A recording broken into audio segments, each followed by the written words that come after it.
और एकदम अच्छी आवाज आ रही। हाँ, थैंक यू सर। सभी अच्छे होंगे, ऐसा मेरा विश्वास है।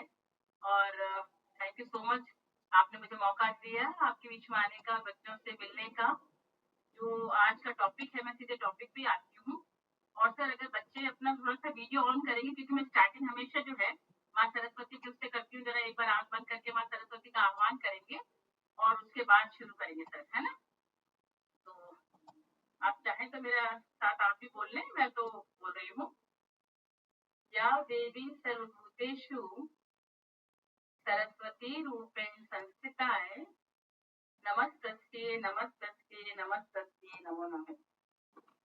माँ सरस्वती हम सबके साथ हो, इस उम्मीद के साथ मैं अपना आज का सेशन शुरू करती हूँ। और मैंने जैसे कि कहा था कि सेशन की जो मैंने स्लाइड सबको भेजी हैं वो इंग्लिश में है, लेकिन सेशन में अपना हिंदी में लूंगी। तो जो टॉपिक है वो पर्सनैलिटी बिल्डिंग और इमोशनल वेलनेस। सर, आप अपने पार्टिसिपेंट्स में बोलें कि जो लोग कहीं शहर की तरफ रह रहे हैं, जिनको ऐसी कोई दिक्कत नहीं है चार्ज होने के हिसाब से, वो अपना वीडियो ऑन करें सर। कि ऑनलाइन में एक बड़ा वो अनफॉर्चुनेट पार्ट ये रहता है कि अपन से ये राज ने कर दिया। Thank you Raj, thank you so much बेटा। और भी अगर कोई कर सकता हो एक दो जने तो मुझे रहेगा। तो आप में से कोई मुझे बताए कि पर्सनैलिटी क्या होता है। 2-3 मिनट में आपका भी ऐसे करूँ, फिर मैं तो खैर बोल ही दूंगी कि पर्सनैलिटी बिल्डिंग और इमोशनल वेलनेस। तो पर्सनैलिटी क्या होती है? आप लोगों ने वर्ड सुना होगा ना, पर्सनैलिटी पर्सनैलिटी पर्सनैलिटी। बहुत शानदार पर्सनैलिटी, बड़ी इफेक्टिव है, बड़ी डायनामिक है, सब बोलते हैं। लेकिन व्हाट इज पर्सनैलिटी? क्या होता है पर्सनैलिटी? कोई बताएगा?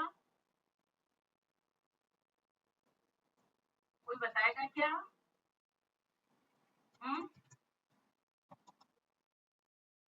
कोई नहीं बता रहा? मैं बोलूं फिर? चलिए सर, मैं एक सेकंड रुकिए। ये सीएसके स्कूल वाले हिमांशु एंड टीम, आप कुछ बोलो, या कुरमा स्कूल वाले। अच्छा, ये बच्चे स्कूल के सर? हाँ, दो स्कूल जुटा हुआ है अपने साथ, और कुछ कॉलेज वाले भी हैं। हाँ, और जो हिमांशु जो है उसके साथ कम से कम 20-25 स्टूडेंट हैं। और कुरमा हाँ, बता रहा है, वो आपस में पूछ रहा है लोगों से, फिर उसमें से किसी को बुलाएगा। हाँ, वो आ रहा, कोई स्टूडेंट आएगा बताने के लिए अभी।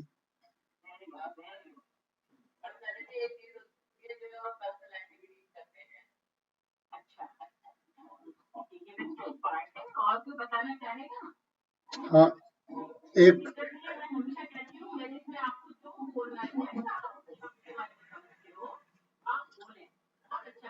तो वो गायत्री जी कुरमा स्कूल वाले भी बोलेंगे, पहले हिमांशु बोल ले, फिर कुरमा स्कूल वाले बोलेंगे। Thank you. दूसरे स्कूल वाले भी बोल रहे हैं क्या कोई?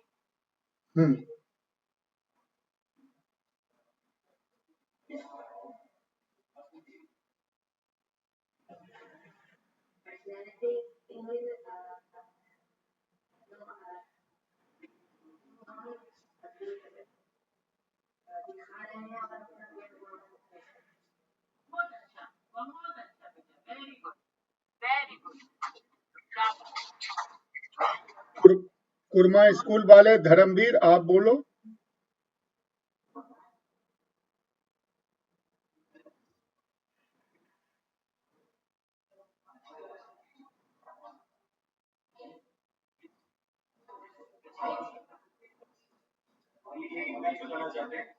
According to me, personality is your behavior, your thinking, and how to react and anything in your topic.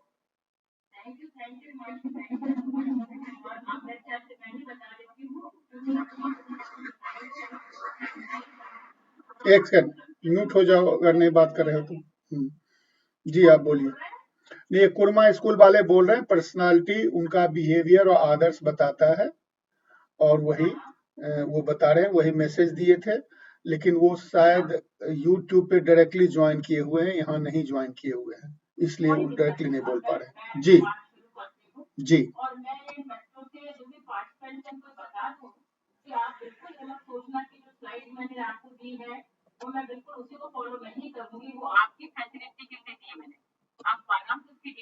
आइएगा।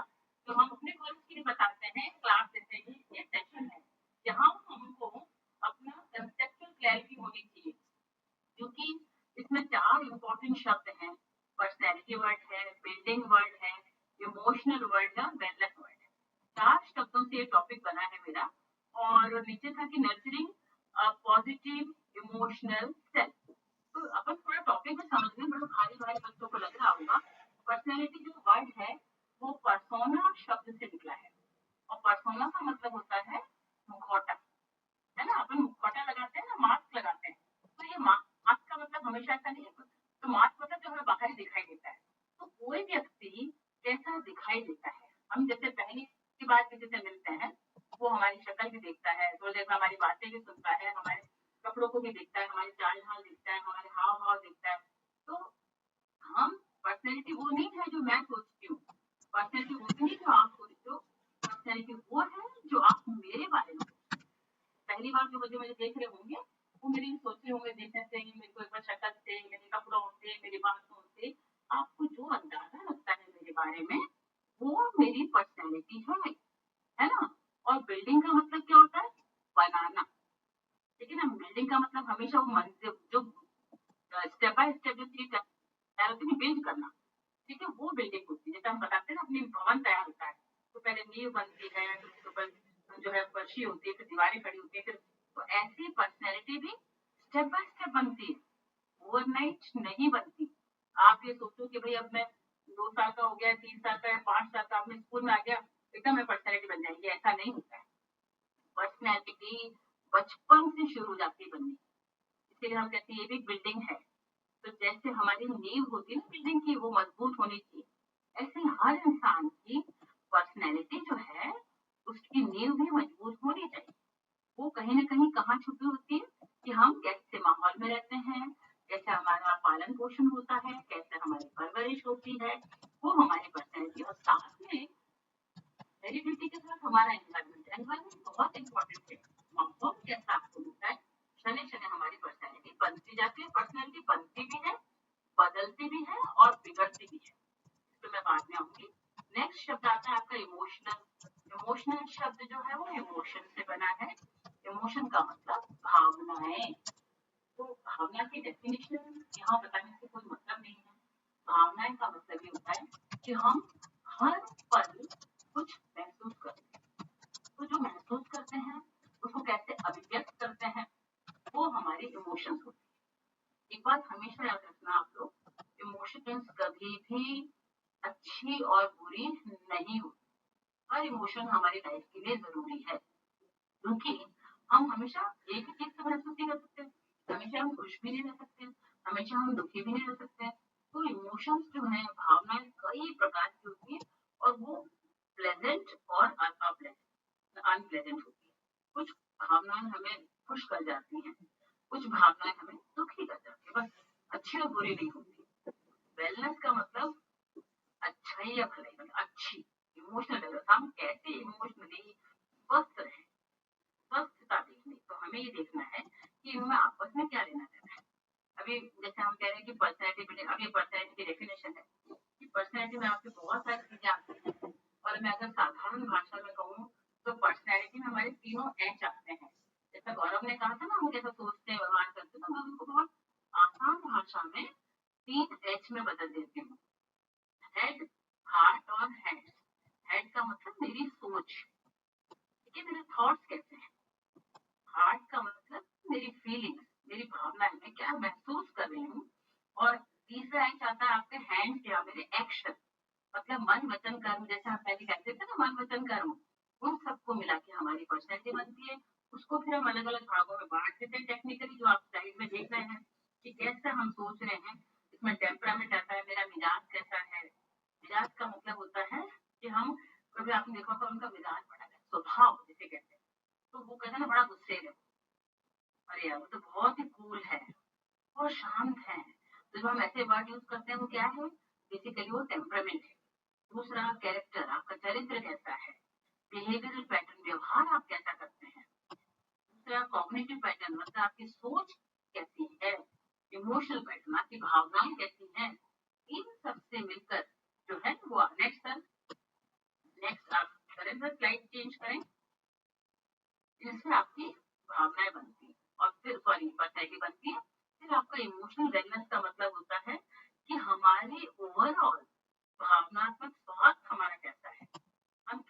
खुश हैं। अभी आपने देखा होगा 10 दिसंबर को मेंटल हेल्थ डे गया था। पहले मेंटल हेल्थ पे बहुत काम नहीं होता था। हेल्थ का मतलब सब अपने स्वास्थ्य से मान लेते थे खाली। कोई बहुत हट्टा कट्टा बड़ा खुश है, बीमारी नहीं है, ये है वो है, तो वो हेल्दी अच्छी बात है। लेकिन वो केवल एक पार्ट है ना। मैं हमेशा एक एग्जाम्पल देती हूँ कि आजकल जो मॉडर्न जमाने के फर्नीचर आते हैं ना, उसमें वो स्टूल पे बैठते तो एक डंडे पे टिका होता है। और पुराने जमाने में लोगों को कुर्सियां बहुत काम में आती थी, जो एक लकड़ी की हुआ करती थी, 4 पाए होते थे। तो मैं हमेशा कहती हूँ कि व्यक्ति जो है वही व्यक्ति स्वस्थ है जिसके चारों पाए सही है।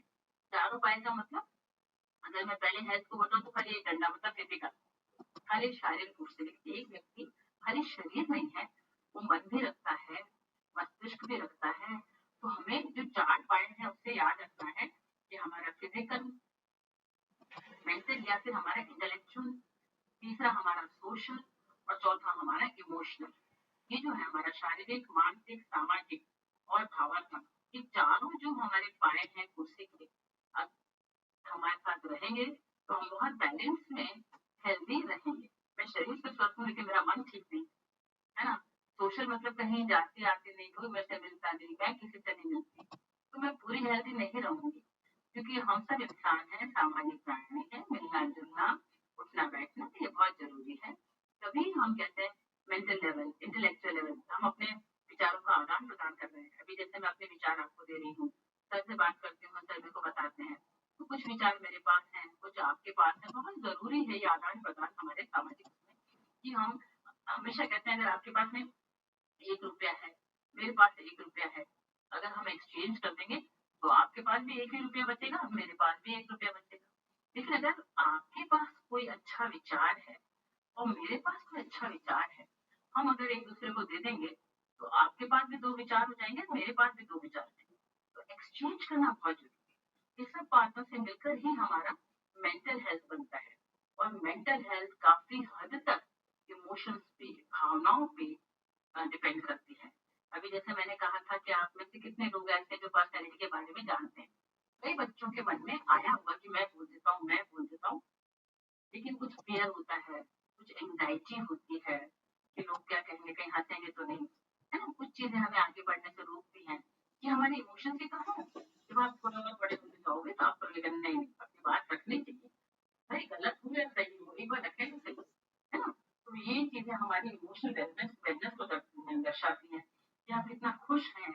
और केवल मेरा खुश होना जरूरी नहीं है, मेरे आसपास का माहौल भी खुशनुमा रखूं, ये इमोशनल वेलनेस होती है। मैं अगर आसपास मेरे सब दुखी है, मैं अकेली खुश हूँ, ऐसे कैसे हो सकता है। अभी अपन सब न्यूज देखते हैं, रूस यूक्रेन की लड़ाई हो रही है, वहां पे रोज बम गिर रहे हैं, हम यहाँ बैठे बैठे के साथ क्या कर रहे हैं, कैसे कर रहे हैं, किस तरह से, क्योंकि हम दूसरे को दुखी कर देखते हुए खुश नहीं हो सकते। हमारी इमोशंस तब खुश होंगी, सही रहेंगी, हम मेंटली तब हेल्थी होंगे जब हम खुश भी, खुद भी खुश रहें, आसपास का माहौल भी तो हमारे लिए अच्छा हो ना। तो इमोशनल बैलेंस वही होती है कि हमारे अंदर ज्यादा से ज्यादा पॉजिटिव इमोशंस हो, नेगेटिव ना हो। आपको पता होना चाहिए सकारात्मकता जीवन में बहुत जरूरी। जितने ज्यादा आप नेगेटिव रहोगे उतने ही आपके अंदर जो है नेगेटिव हार्मोन्स सीक्रेट होंगे। अगर नेगेटिव हार्मोन्स होंगे, अल्टीमेटली आपकी जो फिजियोलॉजिकल चीजें हैं, चाहे वो हार्ट बीट बढ़ जाना है, चाहे आपके डाइजेशन पे फर्क पड़ेगा, आपका ब्लड सर्कुलेशन फास्ट हो जाएगा, कोई ना कोई बीमारी हम पाल लेंगे। नेगेटिव थॉट्स नहीं आने चाहिए।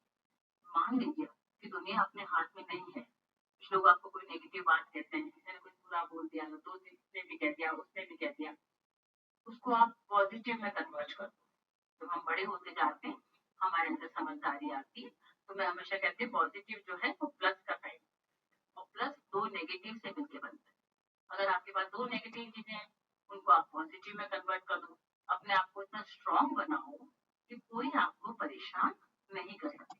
कि मैं हमेशा कहती हूँ, नाव तब तक नहीं डूबती जब तक उसमें खुद में छेद नहीं होता। कोई भी आपको तब तक परेशान नहीं कर सकता जब तक आप खुद नहीं चाहो, है ना। दुनिया में सब तरह के लोग मिलते हैं, हर कोई आपके पक्ष में होगा नहीं, और हमें ऊपर किसी का सर्टिफिकेट लेके जाना नहीं है। पर अगर अच्छाइयाँ हैं, अच्छी बात है, अच्छा कैसे पता चलेगा क्या अच्छा क्या बुरा है, कि हमने अगर किसी का दिल में दुखा डाला तो हम तसल्ली से सोचते हैं, हमारा वीर हमें गवाह करता है कि नहीं आपने सही किया, वरना इमोशनल वेलनेस वो है कि मैं अपनी भावनाओं को समझूं, दूसरे की भी भावनाओं को समझूं, परानुभूति रखूं, एम्पैथी रखूं, है ना।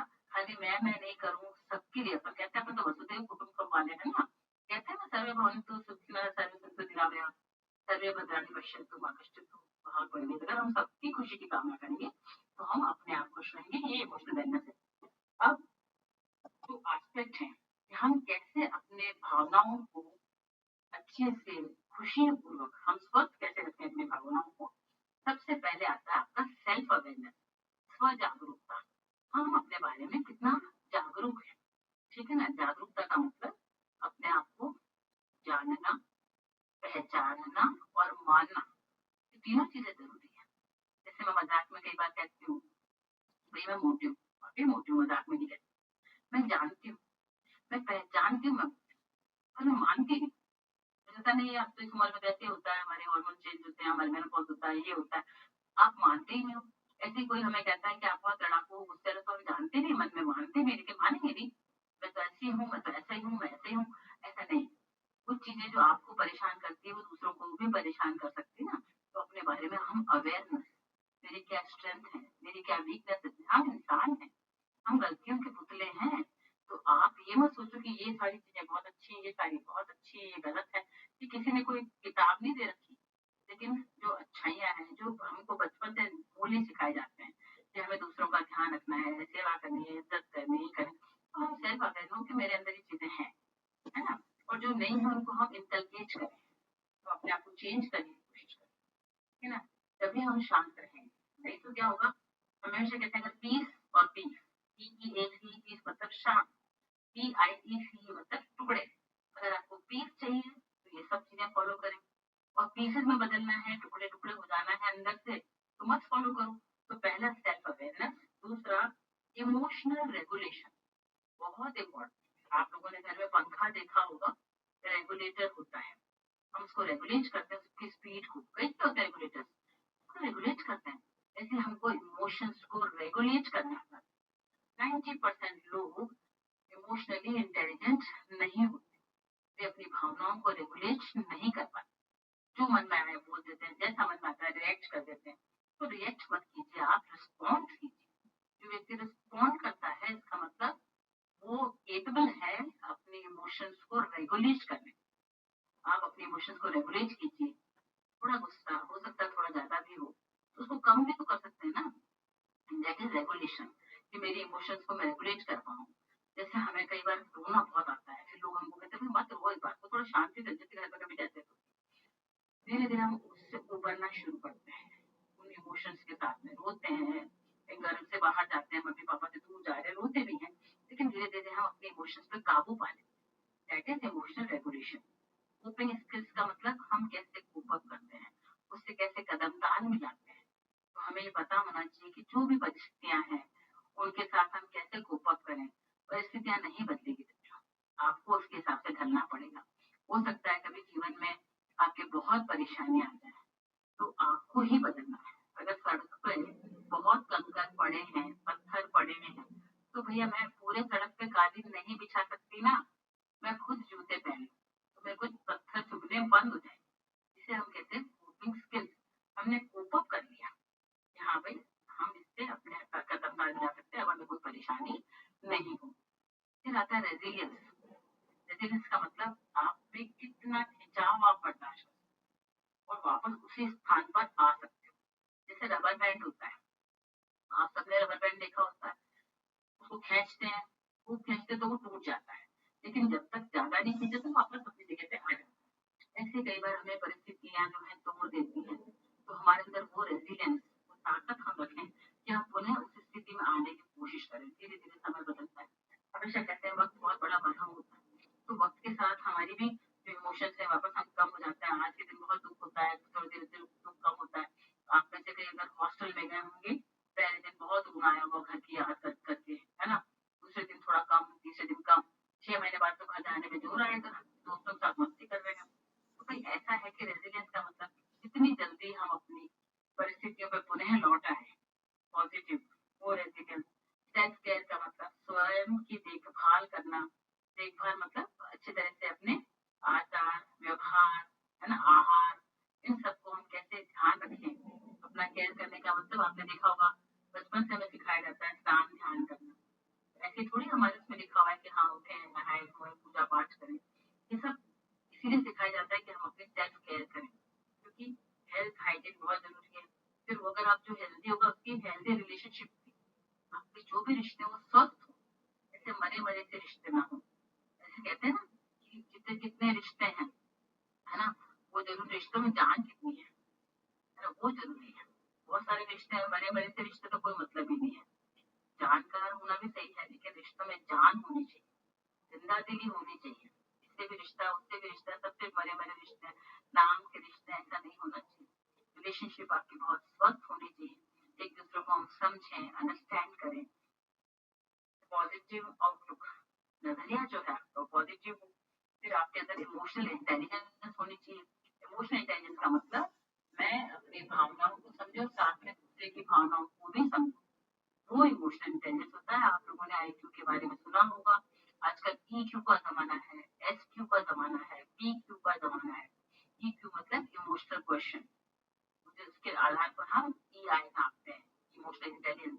एसक्यू मतलब सोशल क्वेश्चन, उसके आधार पर हम सोशल इंटेलिजेंस नापते हैं।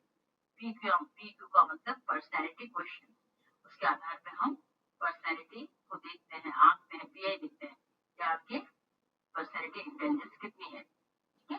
फिर आपका आता है कि हम कितने तरह की इमोशंस होती है, बहुत तरह की होती है। सर एक बार साइड वापस पीछे चलिए, अपन एक स्किप कर गए कि नहीं? ठीक है सर, ठीक है, सॉरी सॉरी, ठीक है सर।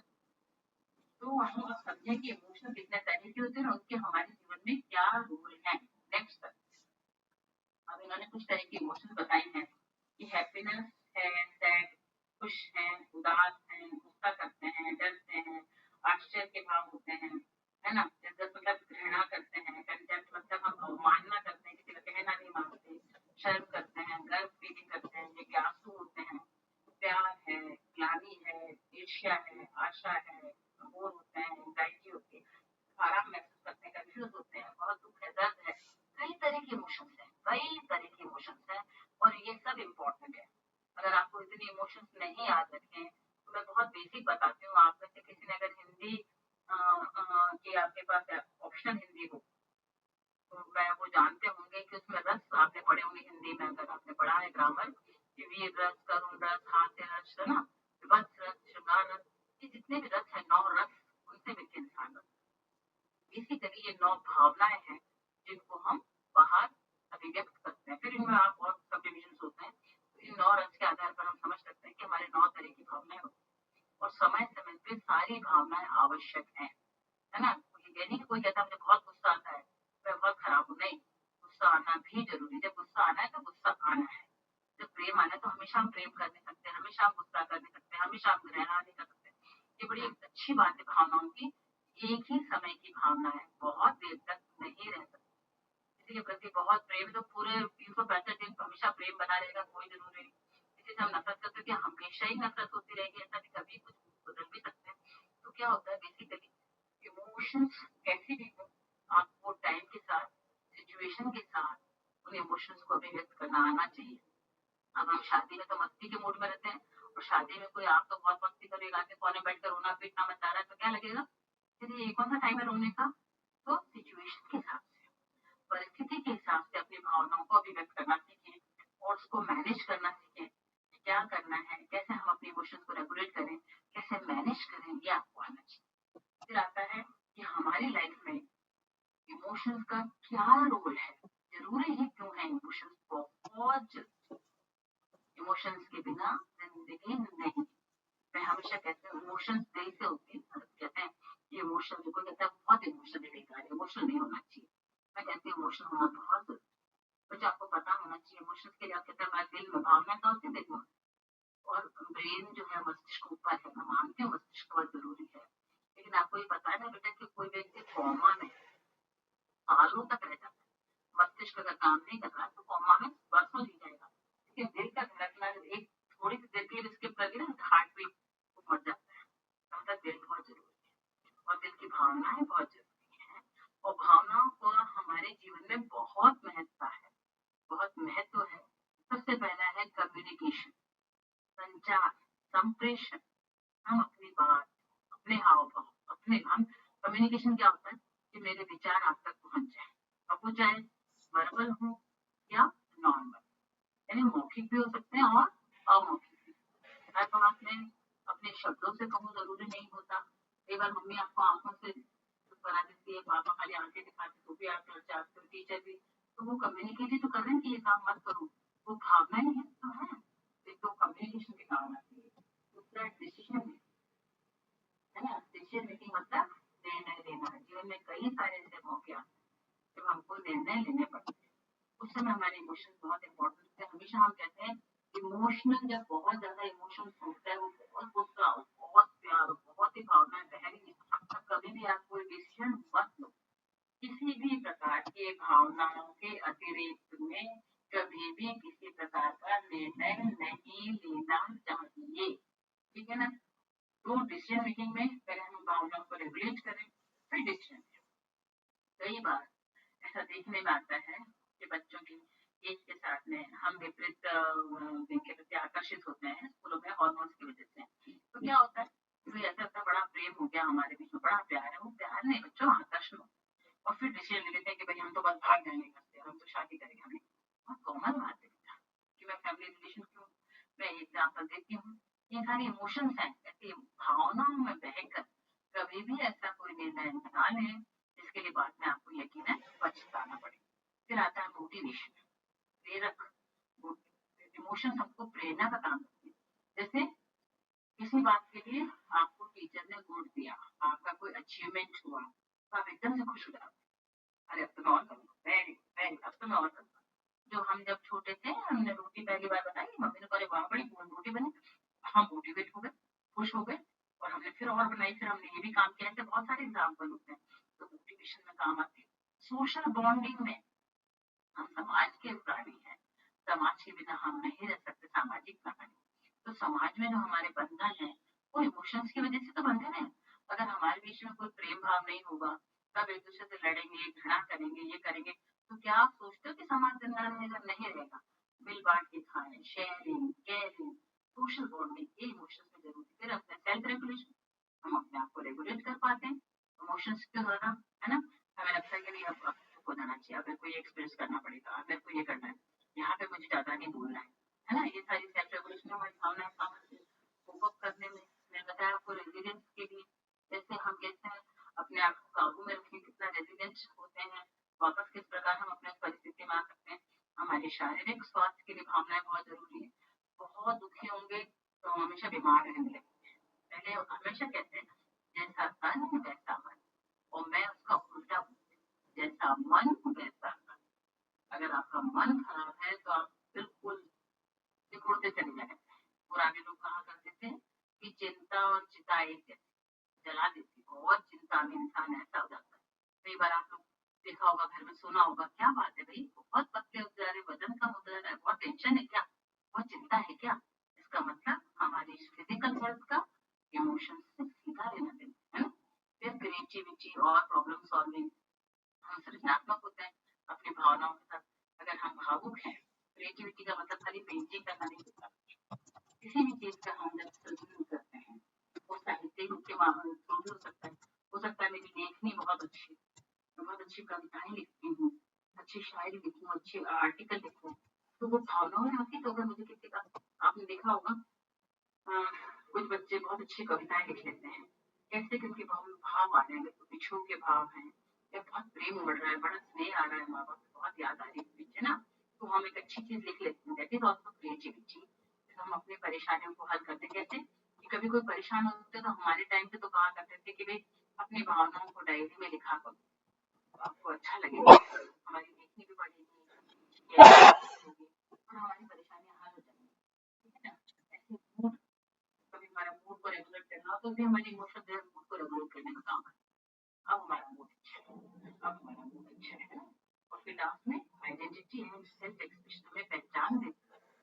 कोई इंसान बहुत मस्त पहचान देती है ना, आपके मोहल्ले में, आपके घर में, आपके परिवार में कुछ ऐसे लोग होंगे जो बहुत प्रेम भाव से, बहुत स्नेह से मिलते हैं, तो आपको उनकी पहचान नहीं है। ऐसा मतलब बड़ा अच्छा है, इतनी बैठ जाओ, उसके अपना आशीर्वाद ही मिलता रहता है। वो कितना सीखते जाते, तो वो एक आपको पहचान देते हैं बेटा। और फिर सेल्फ एक्सप्रेशन, आत्म अभिव्यक्ति, मैं अपने आप को अभिव्यक्त कर पाती हूँ इमोशंस। इससे फायदा क्या है? ये तो सब आपकी जिंदगी में ये रूल हैं, इनके इससे फायदे क्या है बताइए।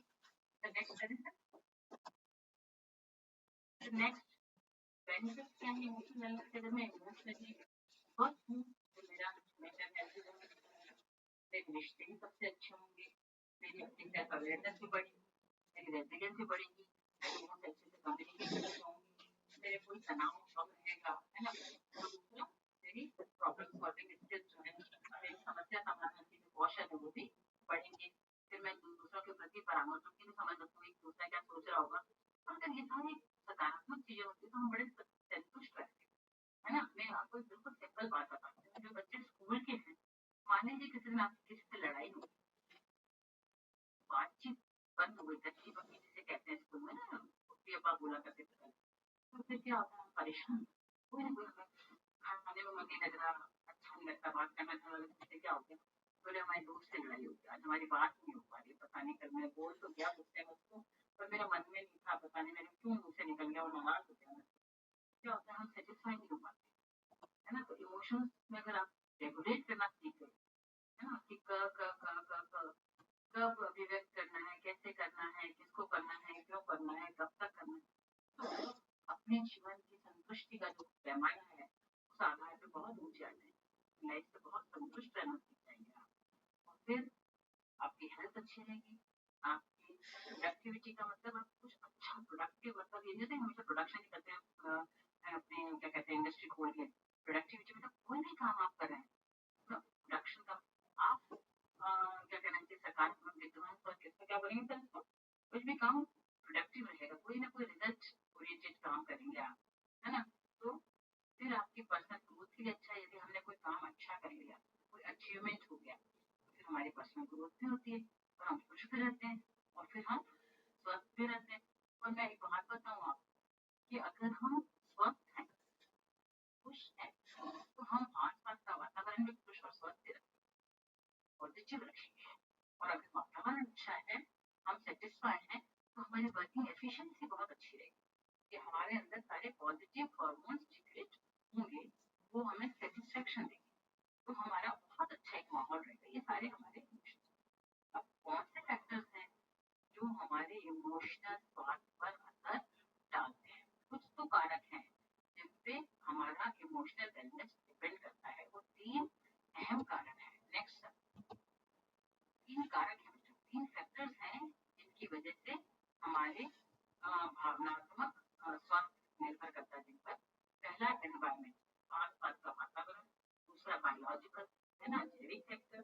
तीसरा सोशल और कल्चरल, उनका क्या प्रभाव है। तो 4 चीजें हैं। पहला आता है एनवायरमेंट। एनवायरमेंट में आपका फिजिकल एनवायरमेंट, आपके फिजिकल का मतलब ये होता है बच्चों, यहाँ पे शारीरिक नहीं है, उसका मतलब हमारे आसपास का कैसा वातावरण है। भौतिक वातावरण कैसा है? भौतिक वातावरण बनता है हमारे आसपास। क्या, जैसे मैं बताऊँ आपको, जैसे अभी अपन से बात कर रहे हैं, अच्छा पंखा उनका चल रहा है, लाइट भी है, बड़ा सूदिंग एनवायरमेंट है, हम आराम से, कनेक्टिविटी भी बढ़िया चल रही है। तो मेरा फिजिकल एनवायरमेंट जो है बड़ा सपोर्टिव है, बड़ा कंड्यूसिव है, मैं आराम से अपनी बात कह रही हूँ और आप भी सुन रहे हो, आपको भी कोई दिक्कत नहीं आ रही। मान लीजिए कनेक्टिविटी की दिक्कत हो जाए, लाइट ऑफ हो जाए और पंखा नहीं आए, परेशान, तो ये हमारा कंड्यूसिव नहीं रहेगा, सपोर्टिव नहीं रहेगा। और ऐसे कई बार हमारे आसपास का वातावरण इतना ज्यादा परेशान करने वाला होता है।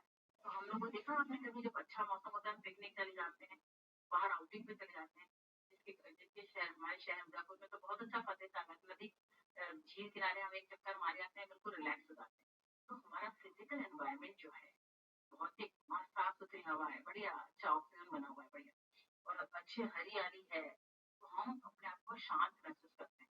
फिर बढ़ के अभी नेक्स्ट पे आएगा जैसे स्ट्रेसर, जो इसमें होता है। सर बदलने से नेक्स्ट पे चल रहे हैं अपन। एनवायरमेंटल फैक्टर्स है, पहला फिजिकल है, दूसरा स्ट्रेसर्स है, कुछ ऐसी चीजें जो आपको तनाव जन्य है और तनाव पैदा करती हैं। बिल्कुल देखा होगा ऐसे माहौल में बिल्कुल फसल से गलियां हैं, बिल्कुल गिफ्ट हो रही, बहुत कंजेस्टेड, बहुत डेंस पॉपुलेशन है और गर्मी इतनी ज्यादा, ओवर क्राउडेड है और किसी भी तरह का स्ट्रेस होता है वो अपने माहौल का हो बहुत दबाव में हमको कोई काम करना पड़े, तो फिर क्या होता है कि सारे बाहरी फैक्टर्स हैं, एनवायरमेंट के कारक हैं, जिनसे हम अपनी भावनाएं परेशान, हम भावनात्मक रूप से बहुत परेशान हैं। और आता है एक्सेस ऑफ रिसोर्सेज की, हमारे आसपास जो भी संसाधन उपलब्ध है वो कितने हमारे लिए अवेलेबल हैं, वो भी हमारे कई बार परेशानी पैदा करते हैं और हमारे भावनाओं को आगे बढ़ने से रोकते हैं, स्वस्थ होने से रोकते हैं। जैसे मान लीजिए उन्होंने बताया कि अगर आप किसी ऐसी जगह पर रहते हैं जहाँ एजुकेशन की सुविधा नहीं है, हेल्थ फैसिलिटीज नहीं है, नौकरी की संभावना नहीं है, आए दिन अपन कहते हैं इतने बेरोजगार है, इतनी बेरोजगारी बढ़ रही है, अब इतने जब हम सपोर्टिव चीजें नहीं है हमारी लाइफ को जीने के लिए, हम अपने मिनिमम जो रिक्वायरमेंट्स हैं उनको भी पूरा नहीं कर पाए, नेचुरली फिर हमको स्ट्रेस होगा। ये एनवायरमेंटल फैक्टर्स हैं, जब हम तनाव में होंगे तो हम कैसे कह सकते हैं कि हमारी भावनाएं अच्छी। तो पहला हमारा है एनवायरमेंटल फैक्टर। दूसरा हमारा आता है बच्चों बायोलॉजिकल फैक्टर। बायोलॉजिकल में आपकी 4 चीजें आती हैं, जेनेटिक्स, न्यूरोकेमिस्ट्री, फिजिकल हेल्थ और हार्मोनल चेंज। जेनेटिक्स का मतलब ये होता है कि हम जो हमारे वंशानुक्रम है, अगर वो बहुत इंपॉर्टेंट रोल प्ले करते हैं इमोशनल वेलबींग में। कुछ जेनेटिक फैक्टर्स ऐसे होते हैं, जैसे किसी की फैमिली में डिप्रेशन है तो आप मान के चलिए कि आगे भी वो कंटिन्यू होगा, जेनेटिक में है और काफी चांसेस रहते हैं। एंजाइटी है, बाइपोलर डिसऑर्डर, एकदम खुश होते हैं, एकदम उदास हो जाते हैं, इस तरह के जो जेनेटिक डिसऑर्डर है वो कंटिन्यू होते हैं पीढ़ी दर। दूसरा न्यूरोकेमिस्ट्री, मतलब हमारे जो न्यूरो मतलब हमारे मस्तिष्क न्यूरोलॉजी से रिलेटेड जो ट्रांसमीटर्स हैं जो ब्रेन को हमारे करते हैं अफेक्ट, उसके हिसाब से मूड और इमोशनल स्टेबिलिटी होते रहेंगे। तो जो अगर हमारे सेरोटोनिन जो है, सेरोटोनिन जो है वो एक अच्छा रहता है, हमारे सकारात्मक भावनाओं को आगे बढ़ाता है। वो जो हमारा हार्मोन है अगर वो कम है तो निश्चित रूप से डिप्रेशन के चांसेस रहेंगे। फिजिकल है, अगर हमारी शारीरिक स्वास्थ्य सही नहीं है, कोई ना कोई बीमारी हमारे साथ लगी हुई है, कोई डिसेबिलिटी है, तो नेचुरली हम भावनात्मक रूप से उतने स्वस्थ नहीं होंगे। और फिर हार्मोनल चेंजेस, ठीक है ना, जो हमारे हार्मोन्स में कुछ होता है, जैसे मान लीजिए प्यूबर्टी के टाइम में आप लोग जो एडोलेसेंस है, किशोर अवस्था से गुजरते हैं, हार्मोन्स बदलते हैं ना, अपने जो गोनेड्स वगैरह हैं उनकी वजह से भी हमारे मूड स्विंग्स होते हैं। प्रेगनेंसी में हमारी एज पे मेनोपॉज होता है, ऐसे कई सारे जो होते हैं हार्मोन्स में जो अगर चेंजेस आते हैं उस वजह से भी हम कई बार स्ट्रेस में आ जाते हैं और अपनी भावनाओं को आहत होती है उससे। फिर आपका आता है सोशल एंड कल्चरल इन्फ्लुएंस, समाज का, संस्कृति का क्या प्रभाव पड़ता है, ये भी हमको स्ट्रेसर्स है, ये भी हमारी भावनाओं के लिए बाधा पैदा करते हैं और साथ में फील पाते हैं। फैमिली एंड रिलेशनशिप, हमारा परिवार, हमारे रिश्तेदार, ये हमारे लिए बहुत साधक हैं, हमें बहुत खुश रखते हैं, लेकिन कई बार आपने देखा होगा घरों में ये हमारे लिए बाधक हो जाते हैं। एक दूसरे को ताने मारना, बुराई करना, मतभेद होना, क्योंकि मतभेद जरूर हो लेकिन आपस में मनभेद मत करो।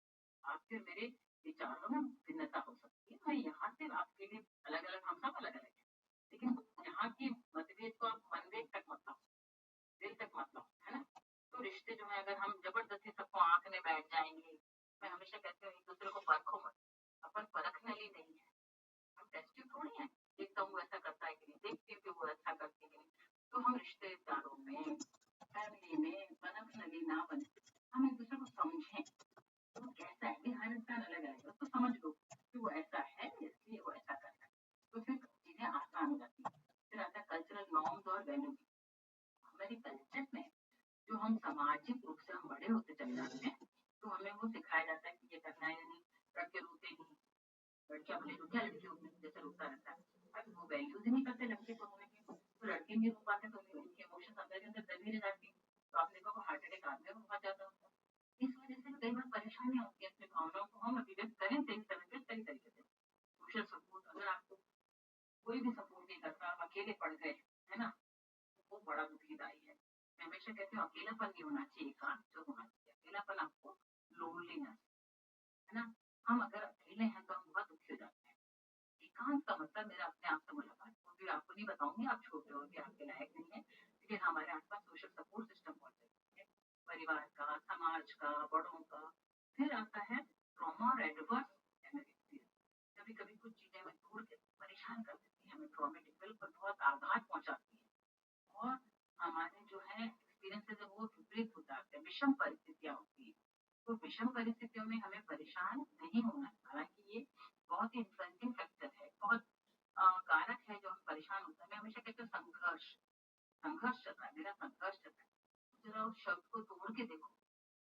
संघर्ष का मतलब संघर्ष, मतलब साथ साथ में हम उनको हर्ष मिल रहा है। संघर्ष अपने आप में ये बोलता है, हम जबरदस्ती हमको तो स्ट्रगल कर रहे हैं, हम संघर्ष कर रहे हैं। तो संघर्ष अच्छे के लिए भी होता है। अंडे में से जब चूजा निकलता है वो संघर्ष करके निकलता है, और अगर मैंने बाहर से अंडा तोड़ दिया तो जीवन खत्म हो जाता है। अपने आप जब चूजा बाहर निकलता है तो एक जिंदगी है। तो जब कभी आपके जीवन में संघर्ष हो, आप समझ लेना कि हाँ अब कुछ अच्छा टाइम आने वाला है। कभी परेशान ना हो कि जब कितनी भी रात काली हो सुबह जरूर क्लियर। फिर आता है कि हमें ये चीजें हैं, अब ये मेरे को आपको बताना था कि हमें भी क्या जरूरत है। ये अक्सर यही बने कि ना करें अपन, ये इससे रिलेटेड नहीं है, मैंने जरूर इसमें दिया है, लेकिन मैं इनको सिर्फ ये बताना चाहती हूँ कि हमें हमेशा हेल्दी कम्युनिकेशन रखना है, एक दूसरे से अपनी बात जरूर करनी है, क्योंकि अगर आपने अपनी बात नहीं रखी तो दूसरा कोई रख देगा। तो थर्ड लास्ट पे आ जाए आप जरा, टाइम कम है, तो कैसे हम अपने इमोशन को खुश रखें, अपने आप को सेल्फ अवेयर रहें, सेल्फ केयर करें और शांत भाव से अपने माइंड को रिलैक्स करें। हम तो बहुत हिंदुस्तानी पैदा में किस्मत की बात है, हम बहुत किस्मत वाले हैं जहाँ पूजा पाठ का बहुत महत्व है। ध्यान करें, पूजा पाठ करें, सर्वशक्तिमान पे विश्वास रखें, तो आप अपने आप स्ट्रांग बने, ठीक है ना, धैर्य भी रखें, और फिर उसके बाद में अपने तनाव का प्रबंधन सीखें, इमोशनली इंटेलिजेंट बने। और सबसे लास्ट और इम्पोर्टेंट जो है मैं बताना चाहती हूँ कि सेट बाउंड्री। बच्चों जीवन में अपनी सीमा भी निर्धारित, सीमाएं जरूर होनी चाहिए। अगर हमने अपनी सीमा के बाहर कदम रखा, जैसे ना लक्ष्मण के साथ सुना होगा, तो हमारे जीवन किसी कोई तो सीमा हो, लिमिट तो हो ना। बच्चों मस्ती करे जा रहे, फलाना कर रहे, फलाना ही करे जा रहे, पढ़ते ही बिल्कुल, तो वो सारी चीजें नहीं, हमेशा सीमा। आप देखिए नदी कितनी दूर तक, सागर कितना दूर तक फैला, लेकिन फिर भी सीमा है, कहीं तो आके खत्म होता है कि नहीं। तो सीमा सबकी तय होनी चाहिए। टाइम की जैसे 24 घंटे की सीमा है, मुझे आपने 1 घंटा दिया था सर, बार बार देखते 10 मिनट बात की, तो समय की भी सीमा है। मैं अपनी बात यही खत्म करती हूँ, ईश्वर से दुआ करती हूँ कि आप अपने इमोशंस को अच्छे से रखें। अगर आप इमोशनली बहुत साउंड होंगे तो आपकी पर्सनैलिटी बहुत प्लेजेंट रहेगी, आप जीवन में कुछ कर पाएंगे। Wish you all the best, thank you so much. अभी किसी को कोई प्रश्न है तो पूछो, और जिसको भी ये पावर पॉइंट चाहिए मेरे को मैसेज कर दो तो मैं उनको भेज दूंगा।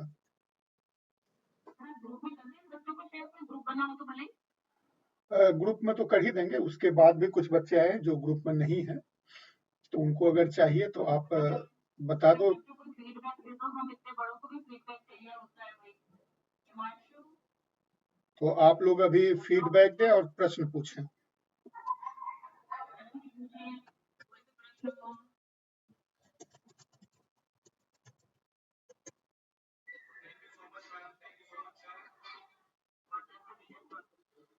हिमांशु, ठीक है हिमांशु, आप शेयर कर दो, मैं भेज दूंगा आपको। हाँ, I have seen your number, I will add you to the group. Thank you Himanshu. और किसी कोई प्रश्न है? हाँ के लिए पूछिए।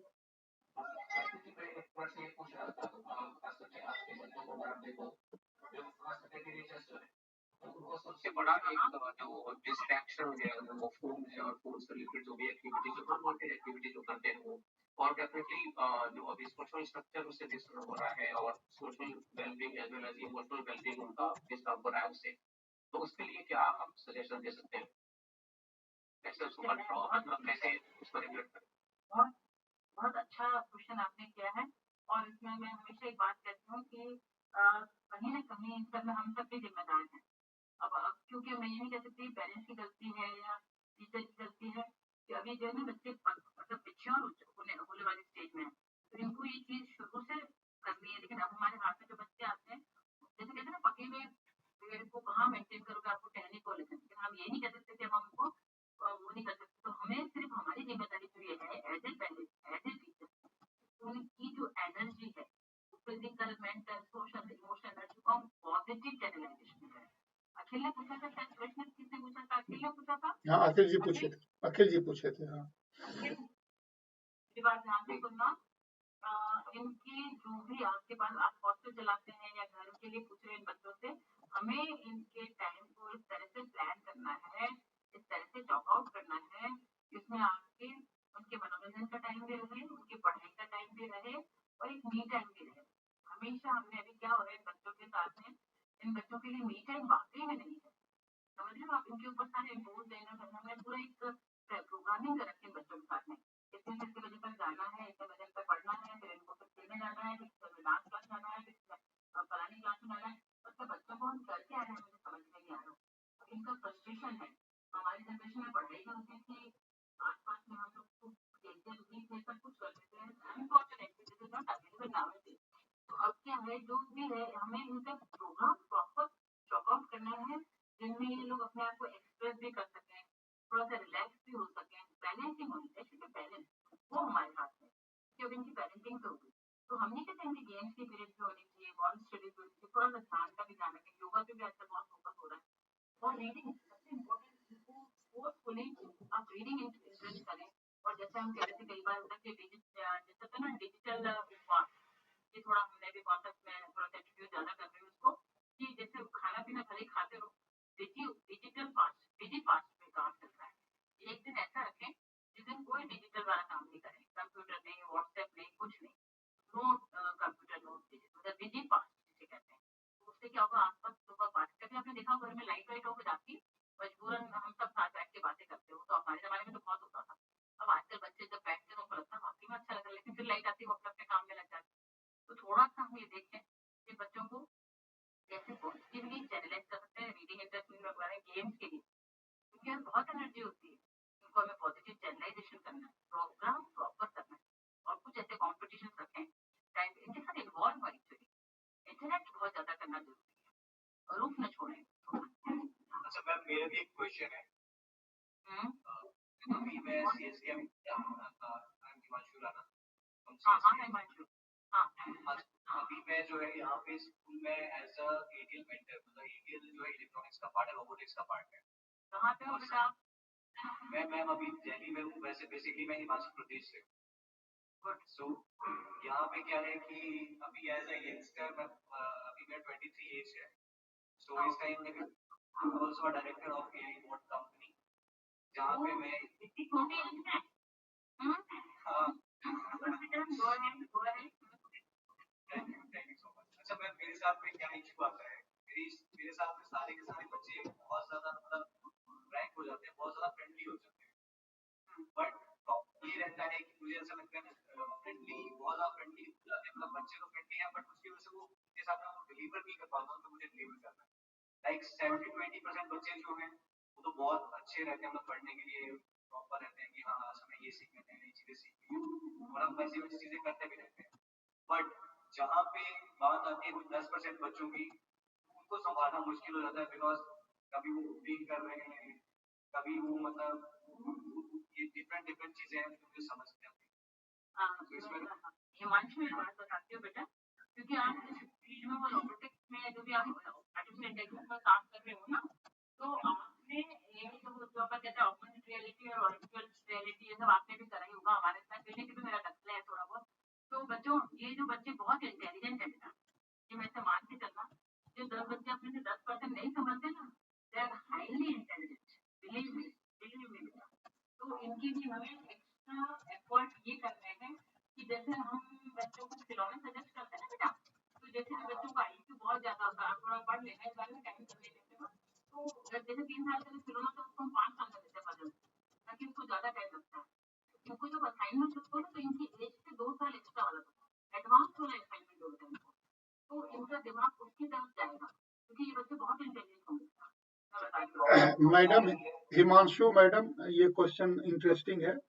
मैं अगला लिंक चैट विंडो में डाल दिया हूँ, सब उस पे जाओ, मैं भी वहां आता हूँ, and then we will close this one and go there. It is only 1 minute left here. Chat window में दिया हुआ है, और इनविटेशन में भी दिया था, चैट विंडो में भी, तो आप उसको लो प्लीज।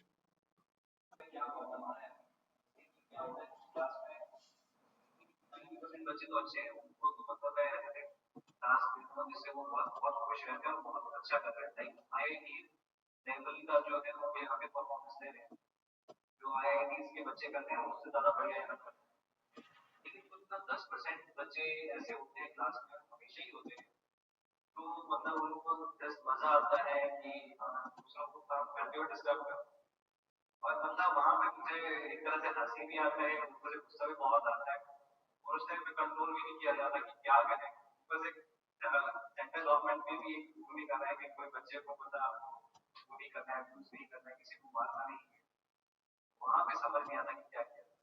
बेटा ये सारे बच्चे हॉस्टलर हैं क्या? हाँ बिल्कुल, सारे के सारे बच्चे इनमें से मतलब जो भी। एक काम करना हिमांशु, तुम वार्डन भी हो क्या? नहीं मॉडर्न नहीं हूँ मैं सिर्फ यहाँ पे as a residential teacher, but मेरा ड्यूटी जो है 4:20 तक रहता है। आफ्टर दैट जब 1+ का वो प्रोग्राम होता है तब मैं स्पेशली आता हूँ यहाँ पे, और लंच वगैरह 3 हमारे साथ। हिमांशु ये बताओ उनका एकेडमिक अचीवमेंट कैसा है? एकेडमिक अचीवमेंट तो उनके अच्छे नहीं है मैम, यहाँ तक कि मतलब लाइक मैं ये भी बोल सकता हूँ कि जो मैं 80% जो मैं बता रहा हूँ 90% एक्चुअल में एकेडमिक में वो भी अच्छे नहीं है, लेकिन उनको तो मैं ले आया था धीरे धीरे, उनको बहुत अच्छे इंटरेस्ट मैंने देखा कि हाँ नहीं उनसे 10% जिनके बारे में आप बात कर रहे हो, ये क्या बैक बेंचर्स है क्या है? बैक बेंचर्स है, बट इनको फिर भी फ्रंट पे बैठाया जाता है, और फिर भी फ्रंट पे बैठ के भी इनको जो है मतलब आप कंट्रोल नहीं कर सकते। बेटा इनको एडिशनल रिस्पॉन्सिबिलिटी देते इनको देते हैं, ऐसा कर बेटा इनको, जैसे ना जैसे अपन कॉलेज में नहीं करते हैं कि है ना, जैसे जैसे 10 जने हैं तो किसी भी चीज का, जैसे मान लो तेरा जो कल का काम है उनमें इन 5 से एक ग्रुप का तो तू बनवाना प्रेजेंटेशन एक से, और एक की रिपोर्टिंग की ड्यूटी लगा दे, तो ग्रुप में बांट दें 10 जनों को। एक को तो कहते हैं कि कल वाला जो लेक्चर है उसका आप प्रेजेंटेशन बना के डालो, समझ रहे हैं? और दूसरे जो 5 है उनको कहना रिपोर्ट लिखना, आज के उसमें क्या था, क्या सीखा, कैसे करा, कहना मैं उसको बहुत कंटेंट में भी इवैल्यूएट करूंगा। The way you are presenting is more important than how you are presenting. Okay बेटा, तो उनको कहना, उससे इतना पॉजिटिव जनरेशन रहेगा, वो अपने आप को सेल्फ वर्थ महसूस करेंगे, ठीक है? And never pin point their mistakes in front of others. सिर्फ और सिर्फ का काम करो। सिर्फ मतलब क्रिटिसाइज इन प्राइवेट, PIP सिर्फ मतलब प्रेज इन पब्लिक। तो जब ग्रुप में होगा ना बेटा, तो अपने क्लास में कहना ये जो ये मैं पूरा ग्रुप बना रहा हूँ, ये लोग थोड़े से इनका मैंने देखा क्रिएटिव है, ये थोड़ा सा एक्साइज कॉग्निटिव है, कॉग्निटिव वीक है, तो मैं ग्रुप बात करूँ, ये लोग प्रेजेंटेशन बनाएंगे, ये लोग इसकी रिपोर्टिंग करेंगे, ठीक है बेटा? फिर मेरा आपसे जरूर कॉन्टेक्ट करना कि कैसा रहा, नॉट फॉर 1 डे बेटा, फॉर 1 वीक। और बेटा एटलीस्ट 1 वीक एक है बेटा। अभी मेरे साथ में एक और भी इशू फेस कर रहा हूँ, तो अभी स्टार्ट किया है पर्सनैलिटी डेवलपमेंट का जो भी कोर्स है, मुझे लगता है कि ये चीजें हमें सीखनी पड़ेगी, बस वहाँ पे पूरी टीम हैंडल करती है। हाँ चलो ठीक है बेटा, वेरी अनफॉर्चुनेट कि जो भी पर्सनैलिटी ट्रेनर्स हैं, यार आई एम फॉर्चुनेट इनफ कि बेटा मैं साल वाइज ऐसे नहीं किए, ये तो सर ने मेरे को पहली बार PPT से प्रेजेंटेशन करवाया है, एंड आई एम ब्लेस्ड कि I have done more than 2000 invited lecture I have given बेटा, 2000, and never I have never used any slide, any kind of slide I have used, never. तो sir ने मेरे को कहा कि आपको करना है, इसलिए मैंने किया। ओके बेटा, तो आप जो देते हो अगर वो बोलते हो तो PPT की जरूरत नहीं होती, तो पर्सनैलिटी ट्रेनर होता है ना बेटा कि गूगल से ले लेके वो प्रेजेंटेशन देते हैं, तो इसीलिए वो असर नहीं करते हैं।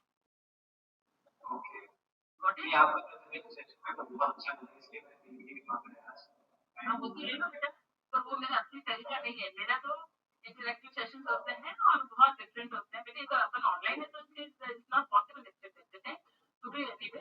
It's nice talking to you, go ahead. Raj तुम पूछो क्वेश्चन अपना।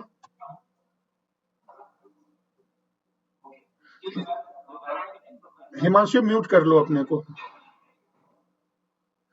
राज गो अहेड। राज तो बहुत अटेंटिवली सुन रहा था, मुस्कुरा के मैं देख रही थी राज को। बोलो बेटा। मैं पूछना चाहता था, पहले मैं कुछ बोलना चाहता था, फिर मैं पूछूंगा क्वेश्चन। मैंने अपनी लाइफ में लगभग 3 साल हॉस्टल में बिताए, तो मुझे ऐसा लगता है कि जब हम उस चीज में आते हैं, जब उससे हम सर्वाइव करते हैं, उन सब प्रॉब्लम्स को फेस करते हैं, तो इससे हमारा पर्सनैलिटी डेवलप होता है। 3 साल में जब हॉस्टल में रहा तो बहुत सारे प्रॉब्लम्स फेस किए, फिर कोरोना आ गया तो उसके बाद मैंने हॉस्टल छोड़ दिया। तो लाइफ में जैसे कि जब हम घर में रहते हैं कंफर्टेबल जोन में तो उससे हमारा पर्सनालिटी बिल्ड नहीं होता, लेकिन बिल्कुल मेरी पर्सनालिटी बिल्ड। तो मेरा बजट ये है मैम कि आप कुछ ऐसे हैबिट्स या कुछ ऐसे रूटीन्स बताइए जो हम अपनी डेली लाइफ में जोड़ सके, जिसके कारण हमारी पर्सनालिटी बिल्ड हो सके। जैसे कि एक रूटीन मैंने अपने डेली रूटीन में जोड़ा है कि मैं हर सुबह उठ के सबसे पहले एक मतलब सारे काम जो होते हैं करने के, उसको करने के बाद मैं डेली 2 पेजेस लिखता हूँ और उसको पढ़ता हूँ, जिसके कारण राइटिंग एंड रीडिंग स्किल्स मेरा इम्प्रूव हो रहा है। तो ऐसे ही कुछ एक्टिविटीज जो आप सजेस्ट कर सकते हैं। बेटा बिल्कुल ABCD याद रख ले, लिख ले, मैं बताती हूँ, जल्दी लिख, बाकी लोग भी लिख लें, कोई दिक्कत नहीं बेटा।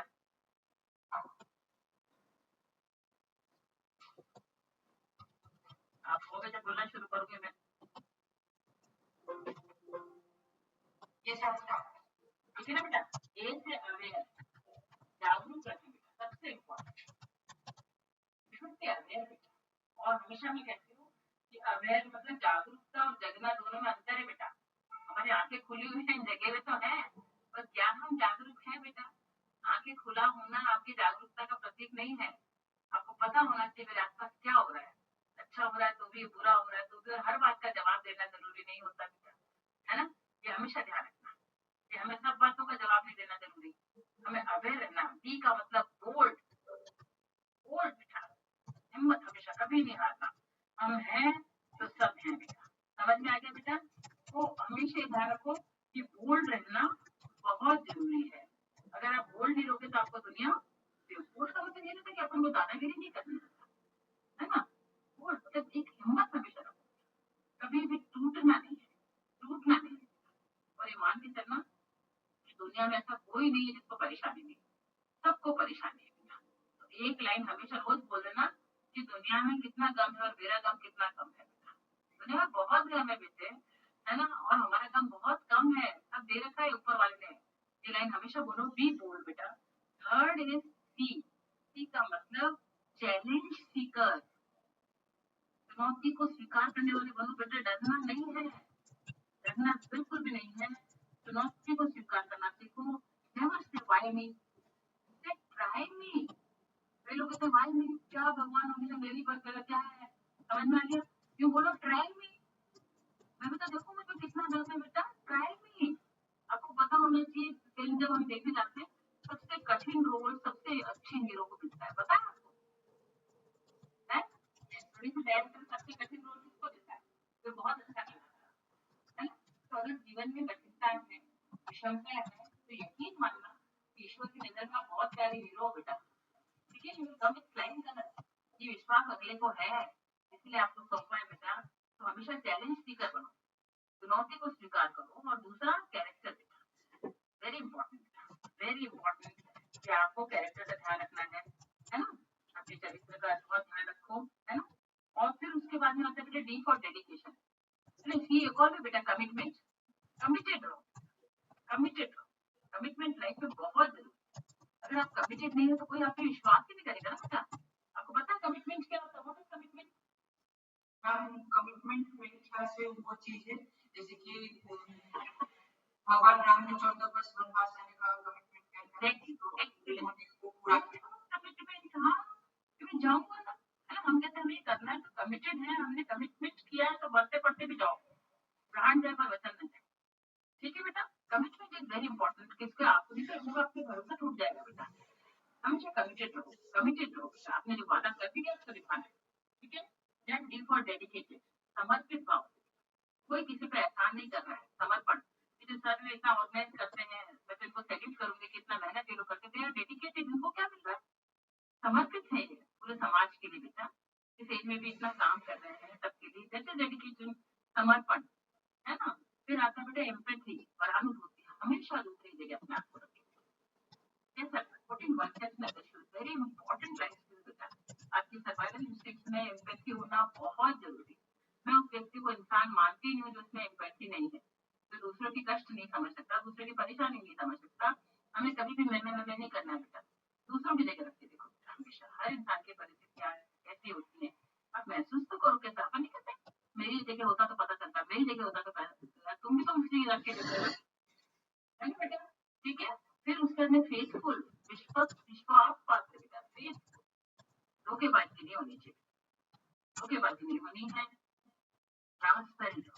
अब मैं पूरा, अभी तो मैं जी तक ही बताऊंगी, बाकी जेड तक है क्योंकि मैंने भी बेटा दिखाना है, मैं भी कमिटेड हूँ, टाइम पे खाना खिलाना मेरे को। तो फिर फेथफुल होना है ना बेटा, और 3 से ट्रांसपेरेंट होता है। जितना पारदर्शी आप रहोगे अपने विचारों में, अलाइनमेंट रहेगा मन वचन कर्म में, उतने ही खुश रहोगे बेटा, है ना? बोलते कुछ और है, करते, मैं तो करती तो बहुत हूँ कि मेरे को ये करना है वो करना है, बोलती कुछ और हूँ, करती कुछ और हूँ, है ना बेटा? ये बहुत गलत बात है ना? मन वचन और कर्म में एकरूपता होनी चाहिए बेटा। There should be alignment between 3H, head, heart and hands. Clear? And last one is generous. उदार, जेनरसिटी होनी चाहिए बेटा। उदार में क्या, आप क्या लेके आए थे?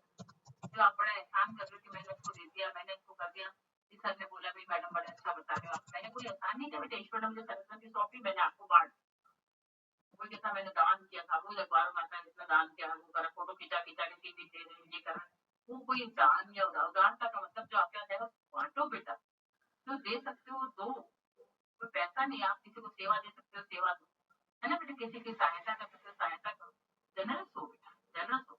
अब आप देखो जनरस होने का सबसे बड़ा एग्जाम्पल क्या है? नदी जितना देती है लेकिन फिर भी कहती न दी, नहीं दिया, समझ में आ गया? दैट इज जनरसिटी, आई समझ में? तो ये थोड़ा सा एबीसीडी ये रख लो और सर्वाइवल इंस्टिंक्ट रखो बेटा, और जिंदगी आपको जरूर बदलेगी बेटा। जिंदा रहने के लिए कई बार हमारे लाइफ स्किल्स बदलते हैं, हमें जिंदा रहने के लिए कई स्किल्स बदलनी होती है। तो अपना ओरिजिन कभी मत खोना बेटा, अपने सिद्धांतों से कभी समझौता नहीं करना है। आपके पेरेंट्स ने जो आपको मूल्य सौंपे उन पर टिके रहो। दुनिया आपको कितना ही बुरा कहती है, किसी के अच्छा और बुरे का सर्टिफिकेट ऊपर वाला कभी नहीं मानेगा बेटा, कोई नहीं मानता, कोई नहीं मानता। आपके पेरेंट्स ने आपको बहुत अच्छे संस्कार दिए हैं, उन्हीं को आगे लेके चलो बेटा, ठीक है? तो बहुत अच्छे बढ़ोगे, और कभी जीवन में हार होगे तो हार होगे, क्या दिक्कत है? हार तो ईश्वर को बनाते कि नहीं, हार देते भी या ऊपर चढ़ाना भगवान को, हार देते हैं, भगवान हमको जिताता रहता है, हमको हार देते हैं, ठीक है? तो हारना कभी नहीं, कभी हार नहीं माननी, एंड गो अहेड। हमेशा ये ध्यान रखना, हम हैं तो सब है, हम हैं तो सब, ठीक है? लास्ट बट नॉट लीस्ट, मैं हमेशा कहती हूँ कि टहनी पे जो चिड़िया मुस्कुरा मुस्कुरा के गाने गा रही होती है ना, टहनी के लास्ट में बैठी होती है बेटा, वो चिड़िया को टहनी पे भरोसा नहीं होता, तो अपने आप पे भरोसा होता है कि जैसे कोई टहनी टूटेगी मैं उड़ जाऊंगी। क्लियर बेटा? Believe in yourself, believe in yourself, don't bother for others बेटा, डोंट डिपेंड ऑन अदर्स बेटा। औरों के कंधों पे जो जनाजे उठा जाते हैं बेटा, जिंदगी तो अपने दम पे जी जाती है। समझ में आ गया? ओके बेटा, गो अहेड। किसी और को कोई प्रश्न है? वैसे समय ज्यादा हो गया आज। ये मेरे को बुलाओगे तो फिर यही गड़बड़ होती है। नहीं, आप टॉपिक इंटरेस्टिंग है।